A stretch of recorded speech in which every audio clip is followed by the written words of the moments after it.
What's up guys, and welcome back to another episode of Club and Country. This is episode number 86, and we start today's off with the final scouting update and academy update of this season. Our 6th year ending last episode, and without a shadow of a doubt, our best season of this save so far, winning our first ever European honour, winning the Europa League, and of course winning the Premier League as well. Absolutely buzzing with how our season ended last year. But heading into the new season, season 7 at Rodney Parade, going into the Champions League for the first time ever with our Newport County side. You always remember that season, you know, when you're doing a long RTG, especially starting in the lower divisions, and then you finally get into the big time, the Champions League. You always remember that first season and think, how are you going to get on now you got your first major tests in Europe? Well, heading into the new season, as you can see, our budget, our reward for winning a league and European double and qualifying for the Champions League is a big transfer budget. We've got around 88 to 90 million pounds to work with for season 7, but I actually talked about this in the last episode and said I don't really know what we can do with the large amount of money I was anticipating getting. Now, our objectives for the new season are finishing the top 4 once again and reach the last 16 in the FA Cup and reach the semi-finals of the Champions League. Our first year in the Champions League, but being asked to reach the top 4, at the final 4 I should say, that's definitely doable. Last 16 in the FA Cup, last year quarter-finals. I want to get to Wembley. We still haven't done it yet as we enter our 7th season. I want this to be the year we get to Wembley. So I'm targeting a semi-final place in the FA Cup this year, and as for the Premier League as well, finishing in the top 4. Well, last season we won the title, so I'm glad the board have said you don't need to retain it, because let's be honest here, whilst we're a 4.5-star team and getting really good, we've got 3 of the best players in the world now in Gavin Humphreys, Ravi Matondo and Lloyd Payne in our backline as well.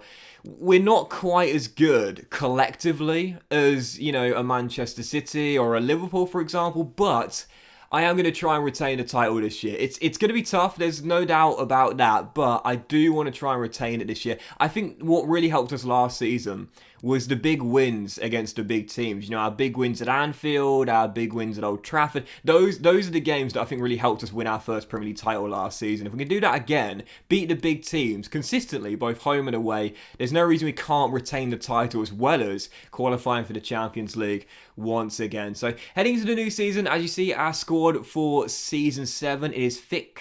And we've also got a lot of players for their deals come the end of the year as well. Not too many noteworthy ones, but a few worth pointing out. Aaron Lewis, the only player still here from the Newport County Originals. Norrington Davis, Joe Rodden, Ben Davis and Lloyd Payne as well. Now, I gave Ken Campbell a new contract. Don't see him too much nowadays, but a decent squad player in this team. Reece Norrington Davis, he's grown to 79 overall now as a wing-back, and he's a really good stand-in for Nico Williams at left-back as well. Also gave a new contract to Aaron Lewis as well. We don't need this guy anymore, man. 71 rated at 29 years old, but he's the only player from the Newport County side we inherited. He's been here throughout the whole journey. I don't want to see him go. Joe Rodden got a new deal as well. Of course, one of our better defenders in this team is staying, as is, of course, Lloyd Payne. Yep, Payne signing a new deal. 89 overall now, Lloyd Payne. I'm not letting this guy go. I talk about it all the time, man. Like, there's no point in selling these players when you're doing a club and country save like this. But also as well, oh, you might have seen it. I'm going to be very quick with this one here because I need to move on to the transfers. But Ben Davis, he doesn't want to retire in his mid-30s. Came in League One back in Season 2.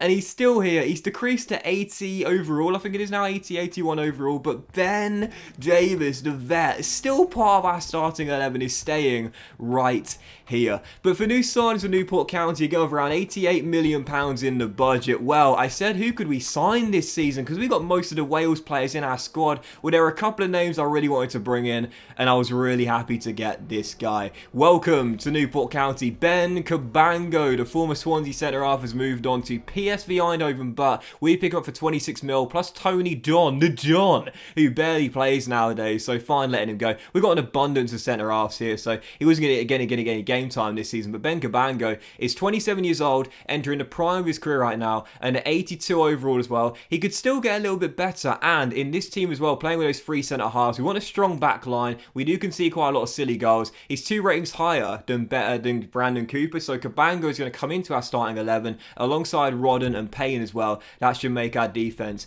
a little bit stronger. So first signing, Ben Cabango from PSV Eindhoven for around £26 million, and then the following signing here was an interesting one. He'd just been signed on a pre-contract by Levante, but nowadays you can sign players directly after those pre-contracts go through for a new season. Signed by Levante and then sold for £37 million 2 days later. Brennan Johnson leaving the City ground, going to Spain, but he's only there for 2 days. He's back in the UK now as he comes to South Wales and signs for a big fee of, I think it was around 37 million pounds. But I've wanted this guy since the very beginning. He's a fantastic young talent. He's got so much pace. He's a great dribbler of the ball. He's got great vision, excellent stamina as well, and a really good young talent. Now 26 years old in the game, 81 overall. I don't know whether he'll start or come off the bench. Dan James is always going to be starting in this team, but do I start him, Bound, or Lloyd? I don't know. We've got 3 really good wingers on the right-hand side. James would always be our inside forward on the left, but to spend 37 million on Brennan Johnson and have him coming off the bench, I don't know. I really don't, because Bound and Lloyd are both 21. Johnson's 26, but I'm not sure who I'd prefer to start in that front three there. I think for now, I'll keep rotating between Mark Bound and Lloyd, with Johnson definitely off the bench, but it's strange because we've got 3 very similar players for that one position. They're all the same rating. I don't know which one I want to start out of the 3. I guess we'll have to experiment a lot during the season. But Brendan Johnson in, £37 million, and he joins Ben Cabango as we continue to make our side better and also fit out the squad as well.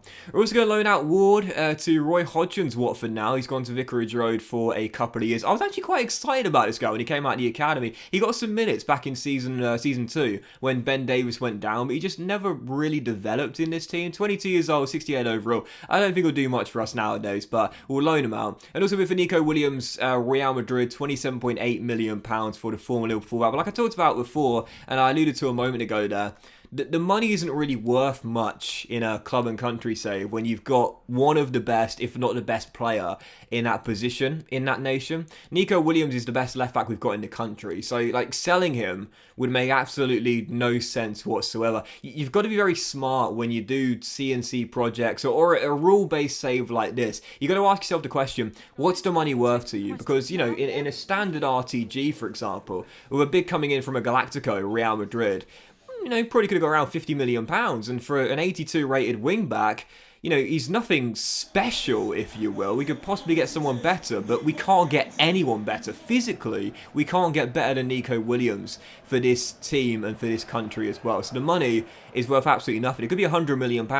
I'd still turn it down. So for the first and only game of today's episode, season opener, Leeds United, Marco Bielsa side in the Community Shield at Wembley. We won the Premier League, Leeds won the FA Cup, and as a 5-star team, I showed you the team sheet heading into the game. We've talked about Leeds a lot in this save. They have been managed brilliantly in this save. They've got some absolutely excellent players. Bastoni in the back line. Florian Neuhaus is there. Obviously, you would have seen Romelu Lukaku leading the line in his team. Mikel Merino. Van der Voort, the young Belgian talent, is between the sticks as well. In terms of AI-managed clubs in FIFA career modes, Leeds have been one of the best I've seen in all the years. Solomon, I should say as well. This is a really good Leeds team. They won the FA Cup last season. They're getting better and better season after season. So heading into Community Shield, Premier League winners versus FA Cup winners, I thought it would be quite an even contest. It started off that way as well, but 32 minutes in, we would take the lead. Gavin Humphrey scoring our first ever goal at Wembley as he volleys in the cross and gives us the opener. We're 1-0 in front, but this was a really tough first start between 2 very evenly matched sides that are just getting better and better. 35 minutes in, Giovanni Reina denied. Great save by Price. It's still 1-0, and we have that that slender lead, but Leeds were looking very threatening when going forward. He got a great attack, as we know, and I was struggling to keep them at bay. We were just about doing so, though. A couple of great saves by Price ensured our clean sheet was intact for now. Still leading by 1, and then 37 minutes in, directly from the corner, Dan James goes on a great slalom run from left to right, slides through Rabbi Matondo, and we get our second goal. Look, I don't know who's going to start right wing for us this year. You know, Mark Bound, who started this game, Lloyd, or our new man, Brennan Johnson, I don't know.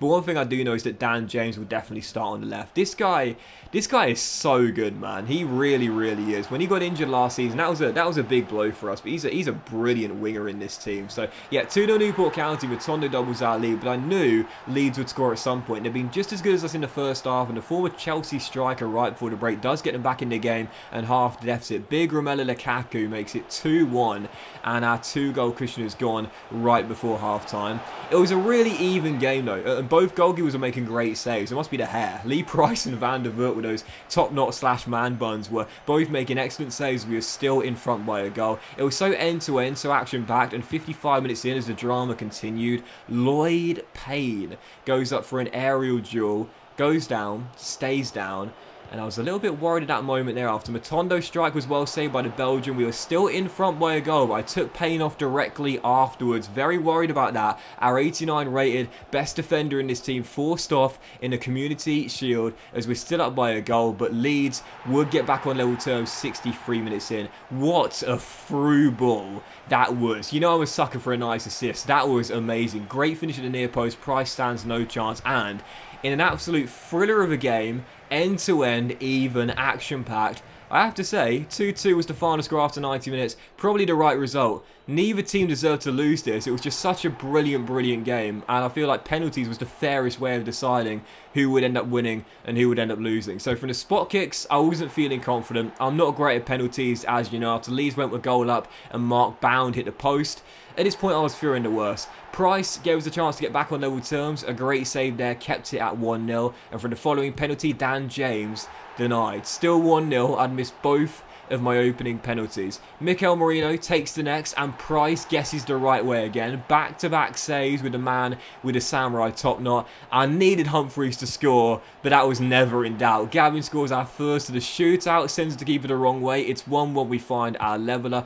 Gonzalez then sends Price the wrong way from the following corner, as he couldn't make it 3 saves in a row. And after Nico Williams stood up to take the next one, the former Liverpool right-back goes to Van der Voort's left, but it went straight down the middle. Shocking penalty. Great save. Well, not a great save, but an easy save for Van der Voort. I'd missed 3 penalties out of a possible 4, and that meant that Solomon could win it for Leeds United, which he did. Sends Price the wrong way, and a Community Shield won by Leeds.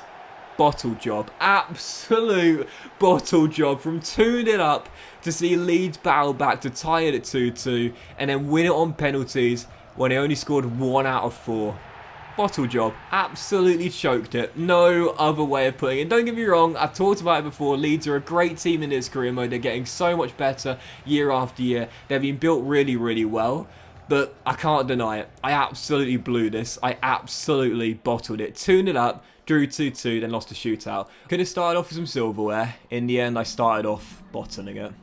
Man, oh man, that was a bit embarrassing, wasn't it? But that went in today's episode of CNT, guys. Big thank you for watching. Really hope you enjoyed. If you had a triple like. Most of you all have a fantastic day, and I'll see you for the next feature in the first Premier League games of the season, plus the Super Cup as well, very soon.